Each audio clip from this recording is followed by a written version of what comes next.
大家好，我是曹伟东。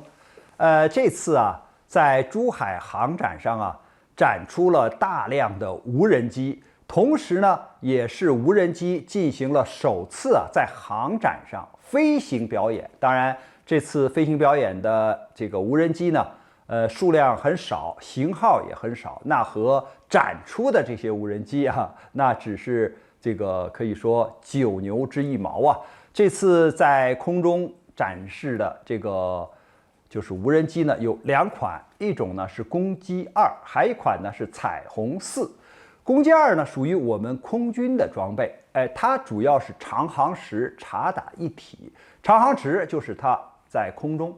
飞一天没有任何问题，因为你想有人的飞机它不可能在空中坚持一天，因为飞行员要吃饭、要睡觉、要休息他的精力不可能有那么的充足，所以无人机这种长航时弥补了人体或者生理上的这种不足。那么察打一体呢，就是过去的无人机主要是用于侦察监视用的，而现在它挂上了导弹或者是这个其他的火箭弹，就可以发现目标，然后攻击目标，解决了就是在一个区域里边因为它长航时可以长时间的盘旋搜寻，一旦发现目标就打击，那这样就可以很好的把一个区域控制起来你比如说有人的飞机，你转几圈之后你就要走，但是无人机可以在这长时间的盘旋，只要你目标敢露头，我就打你。所以呢，这个攻击2这种无人机呢，体现了它长航时这个察打一体的能力。彩虹4它的这个长航时呢，也是可以达到1天1夜没有问题而且它有一个什么功能呢？它挂的吊舱不是察打一体的，它呢要体现大数据还有人工的智能。比如说它给观众表演的是什么呢？操作员把无人机拍摄下来的景象及时的传回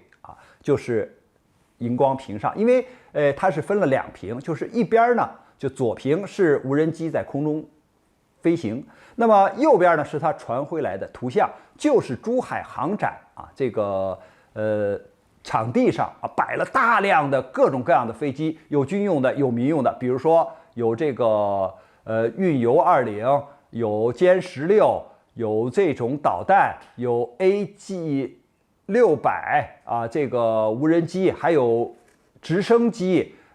各种各样的飞机，包括这个无人机它把照片一拍下来之后，马上就用红框把你军用飞机给标出来。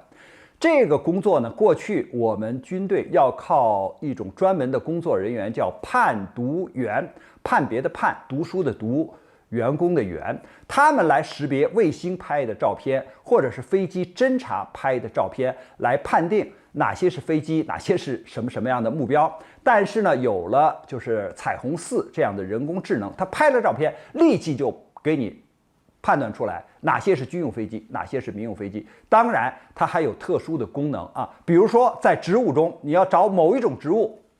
它能够给你很快的找出来。还有一个就是在反恐的时候，比如说我们把警犬给它这个搭载一种特殊的颜色放在警犬的身上，让它跑到深山老林里去，那你